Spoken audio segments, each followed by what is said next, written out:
There's a silence in Western Australia that stretches for miles. Through the bush, along the coast, and in the small towns where lives once moved quietly and then stopped. Vanished West is a podcast about people who went missing here in WA. Many of them are women, sisters, friends, colleagues, women whose stories were brief headlines before they faded away. Some cases involve crime, others don't. But every disappearance leaves behind unanswered questions and people still waiting for the truth. Across the series, we'll walk through these stories together.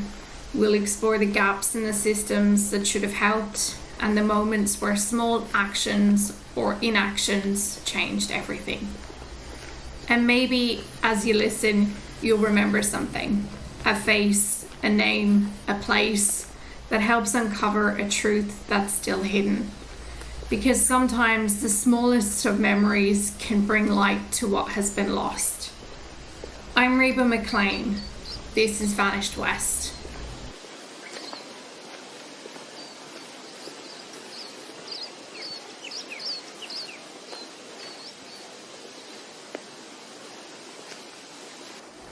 Our first story takes us to 2017, to a woman named Carole Livesey. Carole's disappearance isn't a tale of violence or mystery. It's a story about a life quietly unraveling and the warning signs that went unseen. It's also about the systems that are meant to keep vulnerable people safe and what can happen when they don't. Her story is where Vanished West begins.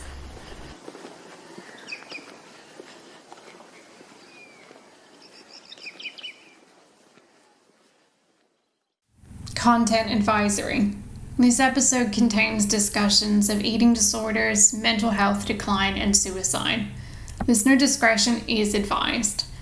If you or someone you know needs support, help is available in Australia through Lifeline on 131114 or the Butterfly Foundation helpline on 1800 334 673.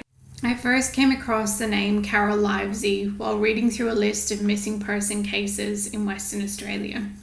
At first there wasn't much, just a few lines.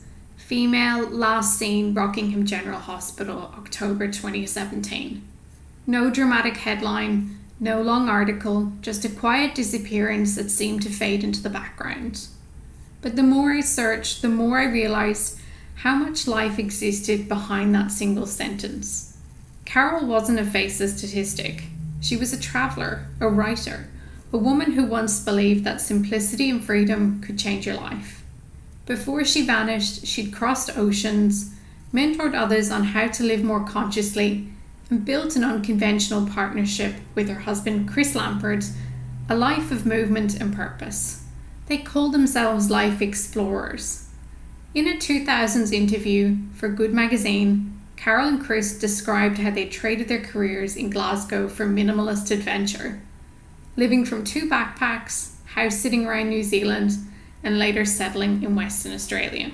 They ran workshops called Simplify Your Life, teaching people to calculate their true hourly wage, how much your time is worth once you subtract commuting stress and all the costs maintaining the job that drains you.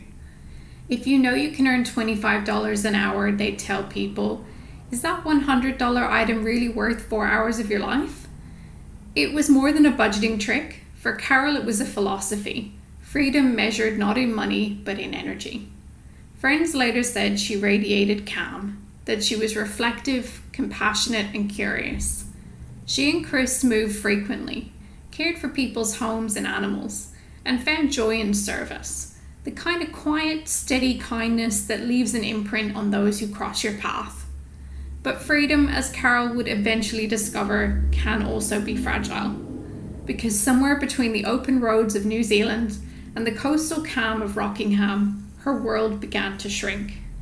And by the spring of 2017, that vast adventurous life had narrowed to a hospital ward in Western Australia, where systems meant to protect her would fail her entirely. Before she was known as the missing person, Carole Livesey was known as the woman who helped others find freedom. In her 40s, she and her partner Chris Lampard left behind their life in Glasgow, Scotland. They sold their home, gave away their belongings, and bought one-way tickets to New Zealand. All they owned fit into 2 backpacks and the boot of a small car.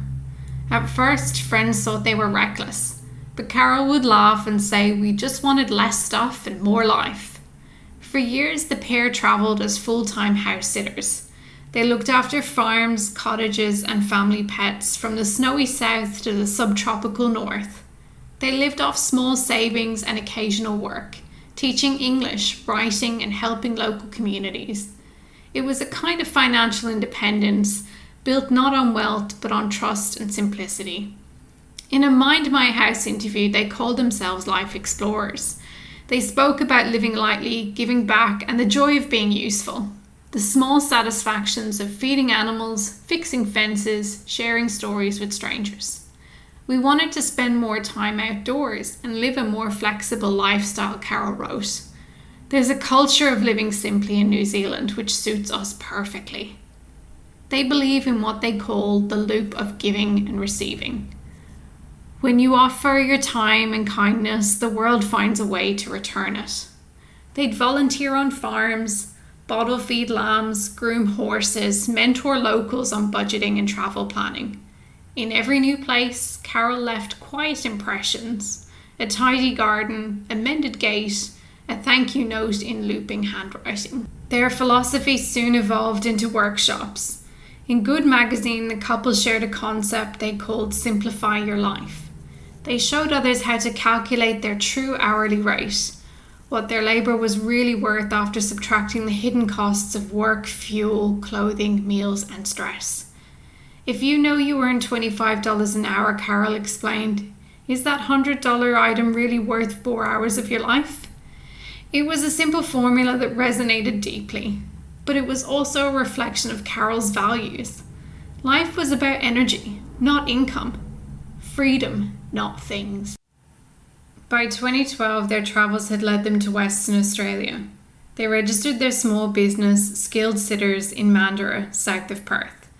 Locals knew them as reliable, gentle, and meticulous. Their listing sat alongside kennels and dog groomers, just another small business in a tight-knit coastal community. They were content. Rockingham's calm beaches and wide skies offered a slower rhythm, perfect for writing, walking, and reflecting. Friends remember Carole as warm and articulate, always with a notebook nearby. She had a quiet wit, a precise way of speaking, and a deep empathy for people who felt lost or overlooked. But even for those who dedicate their lives to calm and clarity, storms can gather quietly. At some point in her 50s, Carole's relationship with food and her body began to change. Those who knew her say she became increasingly private, sometimes withdrawn. What began as mindfulness around diet gradually hardened into restriction and guilt. An eating disorder crept in, invisible at first, then undeniable. She sought help. She entered treatment programs, spoke to doctors, and leaned on Chris's support. But as often happens with eating disorders in adults, the system around her was fragmented and slow. Hospital admissions were brief, follow-up care inconsistent, and community programs under-resourced.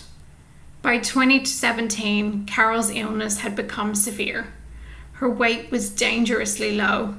Her mind, once clear and adventurous, was clouded by anxiety and despair. And yet, even then, she was still polite, still saying thank you to the nurses, still believing she could get better. On the 2nd of October 2017, she was admitted involuntarily to Rockingham General Hospital under the Mental Health Act, placed in psychiatric care for her own safety. Staff noted her history of depression, her recent suicide attempt, and the complexity of treating anorexia in someone so medically fragile. She was meant to be watched closely, stabilized, and transferred to a specialist unit when possible. But the next day, everything fell apart. On the 3rd of October 2017, it was a Tuesday in early spring. Mild, overcast, and unremarkable. In Rockingham, about 50 kilometres south of Perth, life went on as usual. But inside Rockingham General Hospital, a series of quiet decisions and missed opportunities were about to collide. Carole had been admitted the previous day as an involuntary patient under the Mental Health Act. She was severely malnourished from anorexia nervosa, and the staff were aware she had attempted suicide in the months before. Her file described her as calm, compliant, and frail. That morning, she told a nurse she wanted to go for a walk.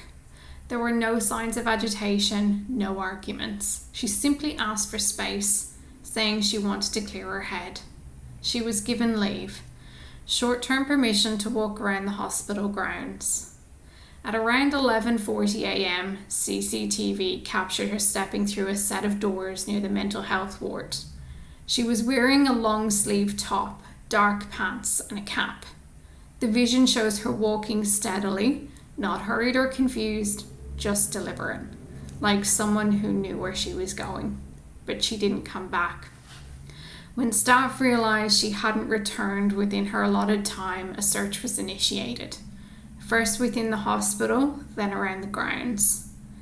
At 12:45 p.m, the duty psychiatrist authorised her status to be changed to absconded, and police were notified.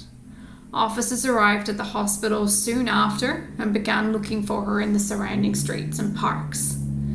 By early afternoon, a member of the public reported seeing a woman matching Carole's description at a nearby op shop. Her clothes were wet and she appeared cold but alert. The witness spoke briefly with her. Carole said she was fine. Before police could reach the area, she had already gone. That was the last confirmed sighting of Carole Livesey. Over the following days, search efforts expanded. Police dogs, drones, and local volunteers combed bushland, railway lines, and beaches across Rockingham and Mandurah.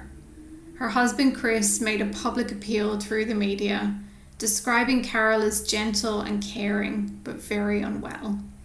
"We just want her home," he said. "She's been through so much. Please, if anyone has seen her, contact police." At the time, news outlets reported possible sightings. A woman at a community soup kitchen in Bunbury, another barefoot along Old Coast Road. Each lead sparked hope, then faded. No trace was found. No bag, no phone, no remains. Carole seems to have dissolved into the quiet landscape she'd once loved so much. Months turned into years, the search cooled, and life around Rockingham moved on. Chris continued to cooperate with police and speak publicly, but there were no developments. For a long time, her case remained on the WA Police Missing Persons Register, unresolved and unexplained. In 2022, almost 5 years after her disappearance, the matter was formally investigated by the Coroner's Court of Western Australia. Coroner Michael Jenkin reviewed hospital records, police reports, and witness statements. The findings were detailed and deeply uncomfortable. He concluded that Carole had most likely died shortly after leaving hospital on the 3rd of October 2017. Though the exact cause and location of her death could not be determined. Her remains were never found. Her manner of death was recorded as open, meaning suicide was possible but not proven. The coroner found no evidence of foul play. Instead, he pointed to systemic failures in how the health system managed her risk. She was a vulnerable woman, medically fragile and under psychiatric care, yet somehow she had walked out of a secure ward and disappeared. In his report, he noted that while staff had acted in good faith, procedures for monitoring high-risk patients were inconsistent. There were gaps in communication, unclear accountability, and the absence of physical barriers, preventing exit from the ward's courtyard. The hospital had since revised its protocols, but for Carole, those changes came too late. After the inquest, her case became one of several referenced in a Department of Health coronial review published in 2023. Unlike many other cases, hers carried no formal recommendations. but the system still took notice. Her death underscored how limited the specialist care for eating disorders in Western Australia had been at the time. The report detailed that new multidisciplinary eating disorder specialist services, hubs in Fremantle, Midland and Perth, were being rolled out in response. They were designed to fill exactly the gap that had failed Carole, bridging medical, psychological and community care so that patients wouldn't fall between the cracks. Her story had, in its own way, helped force the system to look at itself. But beyond the bureaucratic language of inquest findings and service models, there's something simpler and sadder that lingers. A woman who once taught others to value their hours and their freedom had somehow lost her own. The traveller who had spent years helping strangers find calm couldn't find a safe place for herself. Carole Livesey vanished on a Tuesday in October. Her body was never found, but her absence left behind questions that reach far beyond Rockingham Hospital. Questions about how society treats invisible illnesses and whether compassion can exist inside a system built on paperwork and policy. When the inquest into Carole Livesey's disappearance concluded, there was no headline verdict, no smoking gun, no clear moment when everything went wrong. Instead, the coroner described a series of small human errors inside an overstretched system. Staff had cared about Carole, but they'd also been working within a framework that wasn't designed for someone like her, a woman in her 50s with a life-threatening eating disorder and a history of depression. The protocols in psychiatric wards were built around risk of violence or psychosis, not starvation. And medical wards focused on physical health weren't equipped to manage suicidal ideation. Carole fell somewhere in between. Her admission to Rockingham General Hospital was supposed to be temporary, a bridge to specialist care. But at that time in 2017, there was no dedicated inpatient eating disorder unit for adults anywhere in Western Australia. Doctors did what they could, a mix of nutrition plans, antidepressants and supportive counselling. But the system was fragmented. No one person or service had full responsibility for her recovery. The coroner's report described these gaps gently but clearly.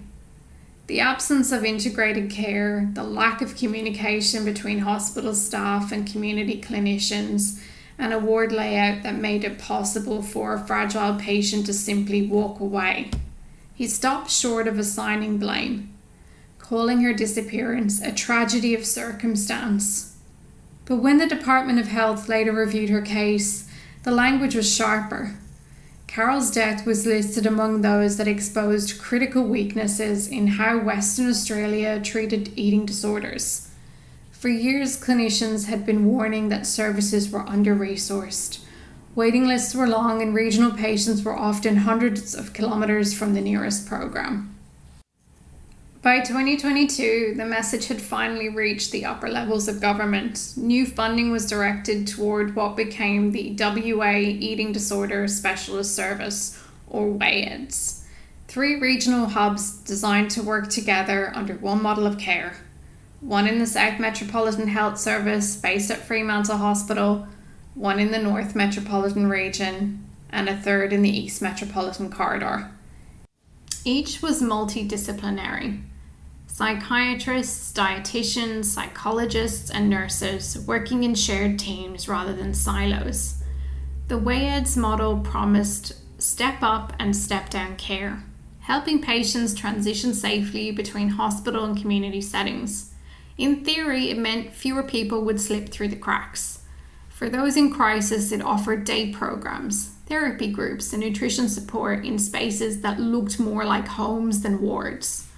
The Rockingham Hospital review also led to physical changes: locked garden gates, clearer observation protocols, and tighter rules around patient leave.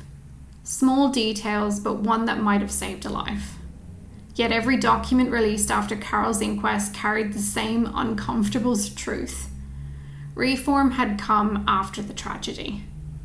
Inside those reports are pages of acronyms and policy timelines, WADOCs, WAEDS, MHC. But behind the bureaucracy sits something simpler: the question of how a system built to save lives could miss someone so visibly at risk. When I read the official line, "No health-related recommendations were made," I paused. It wasn't because the system had done nothing wrong. It was because no single fix could capture what had gone wrong. Carole's story wasn't about one failure. It was about dozens of small moments where compassion met limitation. One nurse later told investigators that Carole had seemed quietly grateful on the morning she had left. No one thought she'd go far. That comment haunts me, because in any hospital you expect people to recover within walls designed to protect them. You don't expect them to disappear beyond them.